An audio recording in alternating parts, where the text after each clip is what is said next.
Olá, meus irmãos, a paz do Senhor Jesus Cristo a todos. Que bom poder estar aqui mais uma vez no programa Mensagem de Esperança e nessa oportunidade trazermos um breve comentário sobre a próxima lição da Escola Bíblica Dominical, a lição de número 9, que estaremos estudando nas classes de adultos e que traz o seguinte tema: o primeiro projeto de globalismo.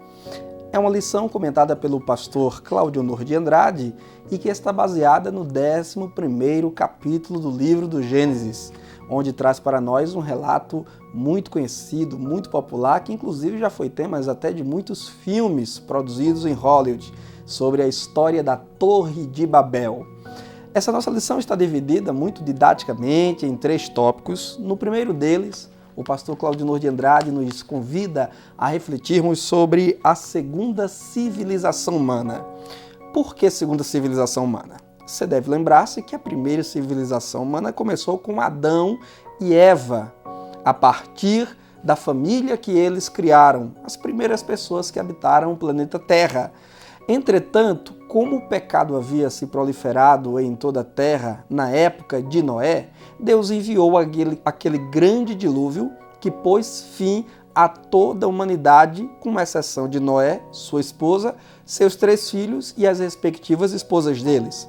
Portanto, a população mundial, que até então já era enorme, não temos ideia do número extraordinário que aquela primeira civilização alcançara, mas podemos imaginar que era um número altíssimo de habitantes na Terra, foi reduzida a apenas 8 pessoas devido às águas devastadoras do dilúvio, que como um juízo inundou toda a Terra para pôr fim àquela geração cujos pecados atingiram o limite máximo tolerado por Deus.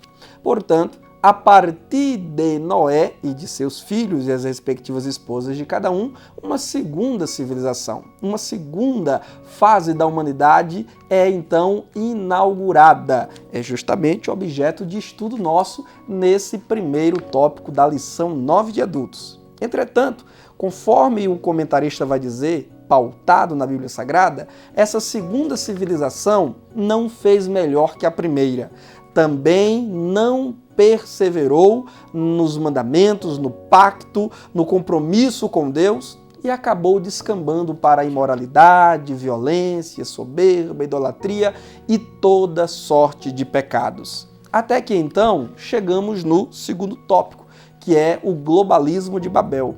O que nós temos? Na antiga região da Mesopotâmia, especificamente nas terras de Sinar ou Sinear, são palavras distintas, mas para se referir ao mesmo local, aquela população mundial que ali estava concentrada deliberou entre si construir uma grande e alta torre para que ali ficassem naquela região centralizados e não fossem outra vez espalhados na terra. Eu vou ler para você as palavras, conforme registro bíblico, que aquela geração entre si combinou, concordou de fazer. O projeto que eles tentaram fazer, mas que Deus interveio para não permitir que aquele projeto se concretizasse. Está no livro do Gênesis, capítulo 11, como já mencionamos. Olha o que aqueles homens na região de Sinar disseram. 11 e o verso 4 do Gênesis. Vinde, edifiquemos para nós uma cidade e uma torre, cujo cume toque o céu. Então eles queriam construir o primeiro arranha-céu da história, um grande edifício. Façamo-nos um nome. Então perceba que eles queriam ficar concentrados em um único lugar, construir uma torre altíssima, o que demonstra que eles já possuíam alguma tecnologia avançada naquela época, e eles também queriam fama, pois ele diz, e também façamos-nos um nome. Então eles queriam ficar famosos com aquele projeto arquitetônico, para que ficassem então ali concentrados na região da Mesopotâmia, na terra de Sinar, e não fossem espalhados, pois eles mesmos dizem, para que não sejamos espalhados sobre a face da terra. Por isso que a nossa lição fala de o primeiro projeto de globalismo. Eles se uniram para transgredir uma expressa ordem dada por Deus alguns capítulos antes, porque se voltarmos para o versículo 9, nesta segunda civilização encabeçada por Noé, o Senhor havia abençoado Noé e seus filhos e ordenado a eles dizendo: frutificai, multiplicai-vos e enchei a terra.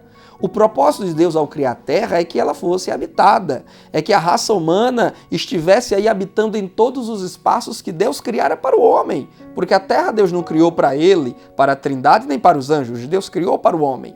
A Adão anteriormente havia sido dada essa ordem para a primeira civilização, povoar a terra.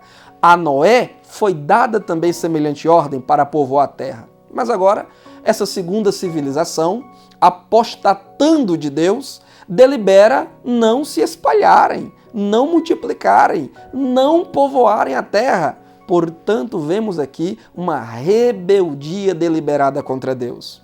Deixa eu dizer uma coisa. A união é boa. Tem até um ditado que diz que a união faz a força. Em termos gerais, união é bom. Entretanto, há casos específicos em que a união ela não é boa. É uma união que se estabelece para o que é mal, para o que é pecado. Veja, por exemplo, no Novo Testamento, nós temos o caso do casal Ananias e Safira. Salomão já havia dito que é melhor serem dois do que um. Mas veja Ananias e Safira, eles se combinaram entre si, o casal se uniu para mentir contra os apóstolos do Senhor. E em razão dessa mentira deliberada, eles foram mortos, punidos por Deus com uma sentença de morte, fulminados foram diante dos pés dos apóstolos do Senhor. Por quê? Porque unir-se para o que é mal não tem a aprovação de Deus.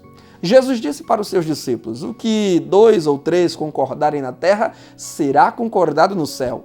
Mas isso não quer dizer que Deus está colocando a sua chancela, o seu carimbo, em todos os projetos, em todas as deliberações concordadas entre os homens. Não. Aquilo que muitas vezes os políticos concordam no Congresso Nacional não conta com a aprovação de Deus. Aquilo que muitas vezes é deliberado no quarto com portas fechadas entre marido e mulher não é do agrado de Deus e jamais contará com a bênção do Senhor. Eu gosto do que dizia o teólogo A.W. Tozer, às vezes é melhor dividir para manter a ordem do que unir para desorganizar. Deus percebeu então os intentos apóstatas desta segunda civilização que se uniu para não mais se espalhar sobre a terra, para ganharem um nome, fazerem fama em cima de seus projetos arquitetônicos, deixando Deus de fora, aí Deus não poderia deixar isso barato. A gente vai para o terceiro tópico da nossa lição, onde o comentarista vai falar a intervenção de Deus em Babel. Então veja, a primeira civilização, Adão e seus filhos, falharam, pecaram contra Deus. A segunda geração, Noé e os seus descendentes. Noé foi um homem justo, mas os descendentes dele não perseveraram na mesma fé deste grande patriarca, do qual, inclusive, todos nós descendemos, porque toda a raça humana que hoje existe também descende de Noé. E aí intentaram esse projeto.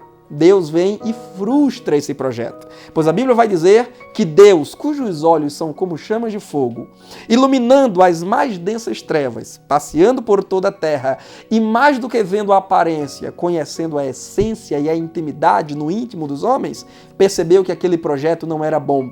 E decidiu assim a Trindade, descer ali até Babel e trazer confusão. Aliás, essa palavra Babel significa confusão. A Torre de Babel ganhou esse nome justamente pela confusão das línguas que Deus ali causou. Pois até então, o povo era um só e a língua era uma só. Mas Deus diz, vamos dividir, porque dividindo, eles vão se espalhar. E ainda que contra a vontade deles, a terra será habitada e os meus projetos serão estabelecidos. Portanto, Deus veio e interveio contra os projetos apóstatas dos homens.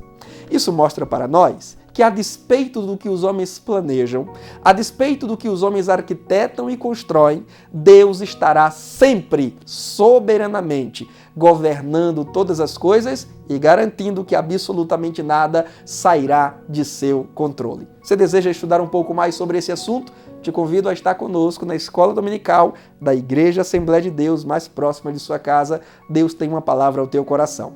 Até lá!